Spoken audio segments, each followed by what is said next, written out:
Welcome to my channel.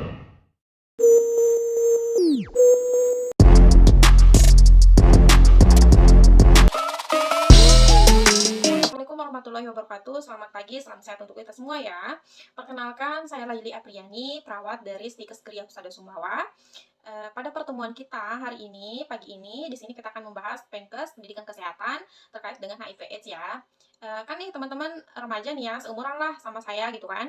Di sini kita akan membahas HIV atau AIDS nanti teman-teman dengarkan penjelasan saya. Di sini juga saya akan membagikan leaflet terkait dengan HIV/AIDS ya. Nanti dibaca, dipahami, dan dengarkan pembahasan saya pada pagi hari ini. Nah, di sini saya akan mengontrak waktu sebelumnya ya, teman-teman.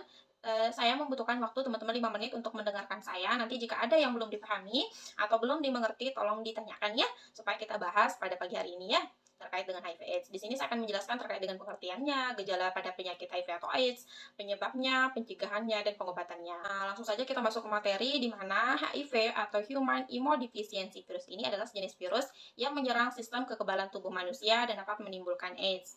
HIV itu menyerang salah satu jenis sel-sel darah putih kita nih, yang bertugas untuk menangkal infeksi. Sedangkan AIDS itu sendiri, yaitu sekumpulan gejala atau sindrom akibat menurunnya kekebalan tubuh yang disebabkan oleh infeksi virus HIV tadi, di mana tubuh manusia yang mempunyai kekebalan untuk melindungi diri dari serangan luar seperti kuman, virus, penyakit, di mana AIDS ini untuk melemahkan. Jadi AIDS ini melemahkan, merusak, sehingga sistem pertahanan tubuh kita ini akhirnya melemah nih, hingga berdatanglah berbagai jenis penyakit gitu. Lalu apa saja sih penyebab dari HIV itu sendiri? Jadi penyebabnya itu bermacam-macam nih teman-teman. Yang pertama, penyebabnya itu karena adanya pasangan yang bergonta-ganti pasangan.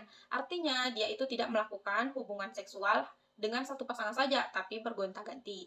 Yang kedua, menggunakan jarum suntik secara bersamaan atau menggunakan jarum suntik secara bergantian. Nah, usahakan jarum suntik yang kita gunakan jarum suntik yang masih steril, bukan digunakan bersamaan atau bahkan bukan menggunakan bekas orang ya.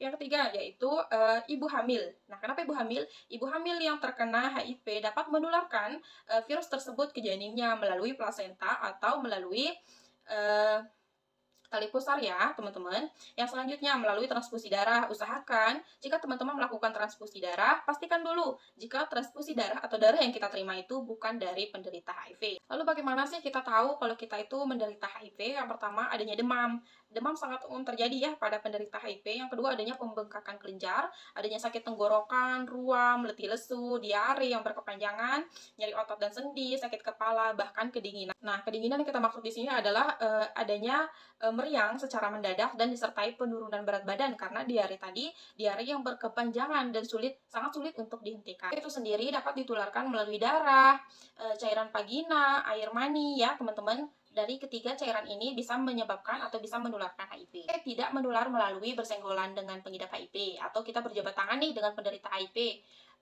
Bersin atau batuk-batuk di depan kita nih, sama-sama berenang di kolam renang, menggunakan WC yang sama, atau melalui gigitan nyamuk atau serangga lainnya, HIV tidak dapat ditularkan.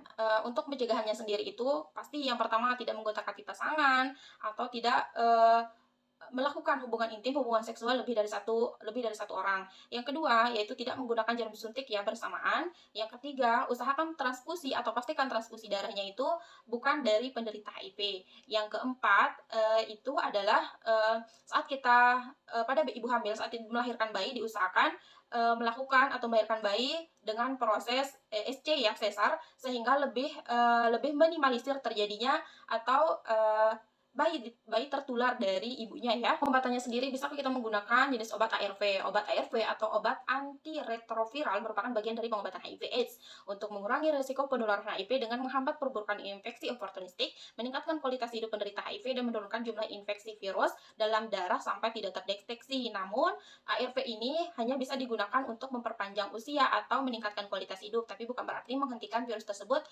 tetap melaju atau tetap berada di dalam tubuh, karena HIV sendiri itu menjangkiti seseorang itu selama atau seumur hidupnya ya teman-teman. Terima kasih saya ucapkan kepada teman-teman semua karena telah mendengarkan saya menjelaskan terkait dengan pendidikan kesehatan pada pagi hari ini terkait dengan HIV/AIDS ya. Semoga apa yang sudah saya jelaskan tadi dapat menambah wawasan, dapat memperluas pengetahuan kita terkait dengan HIV/AIDS. Terima kasih ya teman-teman. Mungkin ada salah kata atau pengucapan dalam bahasa saya mohon maaf. Terima kasih. Wassalamualaikum warahmatullahi wabarakatuh.